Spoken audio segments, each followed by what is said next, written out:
কি চলিব না ইনশাল্লাহ? না আমি কেন আর আচ্ছা, গোসল করলেও সওয়াব আছে যদি নবী সুন্নত মোতাবেক করা হয়। সুবহানাল্লাহ। আল্লাহ আর আবেগ গুনুরে ওই রাতে ঘুম যাইবার আগে অজু বানাবে তৌফিক দাও। আমিন। অজু করি শুইয়ে রে বেক হাত শেষ করি নিজের মনত্তম নিজের আল্লাহর হাসে তওবা করিবার তৌফিক দাও। আমিন। তওবা মনত্তম করিয়ে রে নিজের হাস কর্মবুলুল্লাহ তওবা করিয়ে রে আল্লাহ তুন সাহায্য চাইয়ে রে নবীর উদ্দি উম্মত হিসেবে দরুদ ফরিবার তৌফিক দাও। আমিন। এরপরে নবীজি যে সিস্টেম দেখাই দিই ওই সুন্নত মোতাবেক ঘুম যাইবার তৌফিক দাও। আমিন। আল্লাহ তাআলা এই মাহফিলের আগামী বছর এর চেয়ে তো আরো সুন্দর আজিমুসান ভাবে আয়োজন করিবার তৌফিক দাও। আমিন। অত্র এলাকার যেদিন মাহফিল হই আল্লাহ কবুল করো। আমিন। যা অবু আল্লাহ সাহায্য করো। আমিন। আল্লাহ পাক আর বেগুনরে ইজ্জত ঈমান লইরা থাইবার তৌফিক দাও। আমিন। আল্লাহুম্মা আমিন।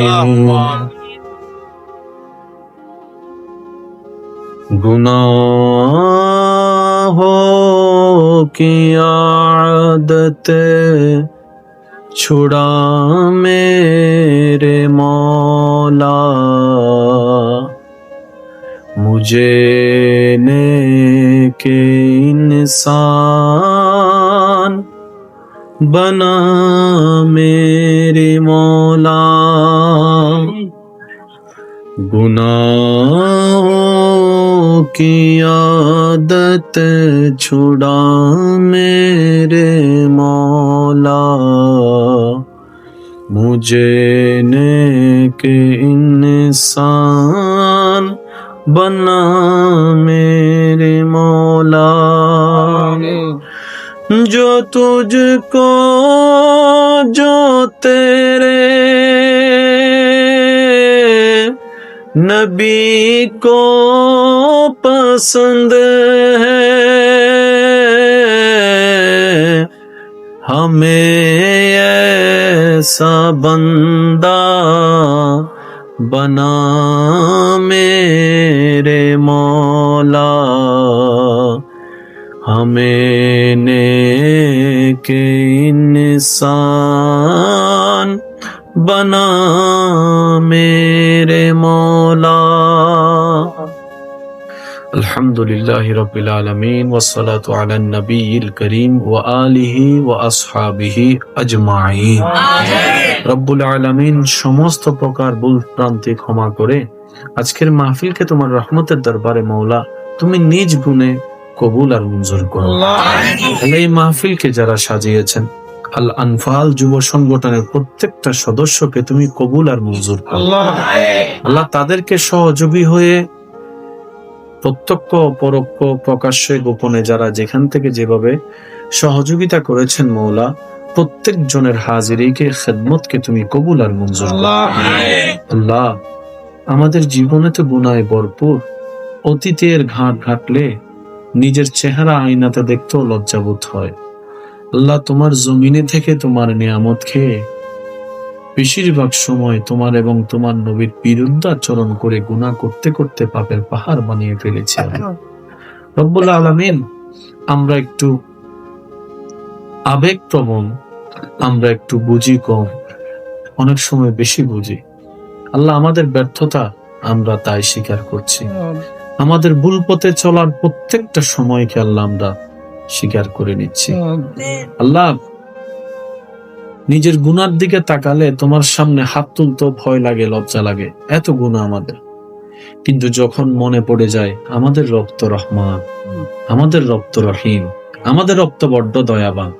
আল্লাহ যখন ওই কথা মনে পড়ে তখন হাত তুলতে লজ্জা লাগে না, তখন সাহস লাগে, উৎসাহ লাগে। আল্লাহ ওই ঈমান নিয়ে হাত তুলেছি, দুইটা ভিক্ষার হাত মওলা। আল্লাহ তোমার রহমান নামের সদকায় আমাদের অতীতের গুনাহকে একটু মাফ করে দাও আল্লাহ। আল্লাহ তোমার রহিম নামের সদকায় আমাদের মা বাবার গুনাহকে একটু মাফ করে দাও রব্বুল আলামিন। তোমার রহমতের ভান্ডারে তো কমতি বলে কোনো শব্দ নেই আল্লাহ, একটু মাফ করে দিলে তোমার তো কিচ্ছু কমবে না আল্লাহ। আল্লাহ তোমার পাপী বান্দারা হাত তুলেছি গভীর রাত, আল্লাহ উত্তম রাতের মধ্যে আছি আল্লাহ, এই রাতের দিকে তাকিয়ে হলো আল্লাহ আমাদেরকে একটু মাফ করে দাও রব্বুল আলামিন। অনেকের মা কবরে শুয়ে আছেন, অনেকের বাবা কবরে শুয়ে আছেন। আল্লাহ, সন্তান হাত তুলেছে, আল্লাহ তাদের মা বাবার কবরের আযাবকে মাফ করে কবরকে একটু জান্নাতের ফুল দ্বারা তুমি সজ্জিত করে দাও।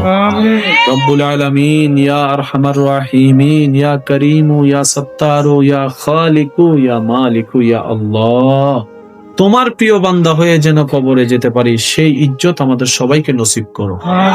তোমার নবীর প্রিয় উম্মত হয়ে যেন হাসরে উঠতে পারি আল্লাহ, সেই মর্যাদার সুযোগ আমাদের সবাইকে দান করো।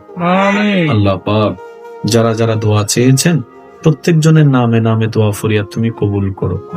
লাইভ মাইকের আওয়াজের আওতাধীনে যারা আছেন তোমার বান্দারা বান্দিরা, আল্লাহ যারা জেগে আছেন যারা ঘুমন্ত আছেন, আল্লাহ সবাইকে তুমি কবুল আর মঞ্জুর করো। রব্বুল আলামিন, যার যে সমস্যা আছে তুমি দয়া করে একটু সমাধান করে দাও। আল্লাহ, যারা অভাবে আছেন অভাব দূর করে দাও। আল্লাহ, যারা ঋণগ্রস্ত আছেন সসম্মানে ঋণ থেকে মুক্তি দান করো। আল্লাহ, প্রত্যেকটা পরিবারের মধ্যে একটু শান্তি নাজিল করো। স্বামী স্ত্রীর মধ্যে মহাব্বতের বন্ধন তৈরি করে দাও। মা বাবা সন্তানের ভিতর আল্লাহ মহাব্বতের বন্ধন তৈরি করে দাও। ভাই ভাই ভাই বোনের মধ্যে ভুল বুঝাবুঝি দূর করে আবারও আল্লাহ একই রক্তের যে সম্পর্কে তাদের সে বুঝটা বুঝে সম্পর্ক রাখার তৌফিক দান করো। রব্বুল আলামিন, আমরা যারা অনেকে পড়ালেখা করছেন, পরীক্ষা দিয়েছেন, পরীক্ষার মধ্যে আল্লাহ কামিয়াবি নসিব করো। আল্লাহ, যারা পরীক্ষা দিবেন তাদেরকে সফলতার ব্যবস্থা করে দাও। রব্বুল আলামিন, যে জ্ঞান অর্জন করলে নিজেকে চিনা যায়, তোমাকে জানা যায়, তোমার নবীর প্রেম বোঝা যায়, পরকাল আলোকিত হয়, সেই জ্ঞান দ্বারা আমাদের সবাইকে মালামাল হওয়ার তৌফিক দান করো। রব্বুল আলামিন, যারা অসুস্থ আছেন তাদেরকে তুমি আইয়ুব নবীর ধৈর্যের সদকায় আল্লাহ তাদেরকে তুমি শেফা নসিব করে দাও। রব্বুল আলামিন, যাদের ওষুধ খাওয়ার ব্যবস্থা নাই, চিকিৎসা করার ব্যবস্থা নাই, আবার অনেকে আছেন ওষুধের পর ওষুধ খাচ্ছে, কোনো কাজও হচ্ছে না। আল্লাহ, যদি এই রোগ বলায় বিপদ আপদ মুসিবত, অর্থনৈতিক কষ্ট, পারিবারিক কষ্ট, সামাজিক কষ্ট, আল্লাহ এই কষ্ট যদি আমাদের গুনাহ মাফের কারণ হয়, হাসরের জন্য কল্যাণকর হয়, তাহলে আমাদের সবাইকে এই সব মুসিবতের ধৈর্য ধারণ করার তৌফিক দান করুন। রব্বুল আলামিন, আমাদের সবার অন্তরের ভিতরে তোমার নবীর প্রেম দ্বারা আলোকিত করে তোমার উপর ভয় তাওয়াক্কুল যেন আমরা করতে পারি, সেই নিয়ামতগুলো আমাদের সবার কলবে তুমি নসিব করে দাও।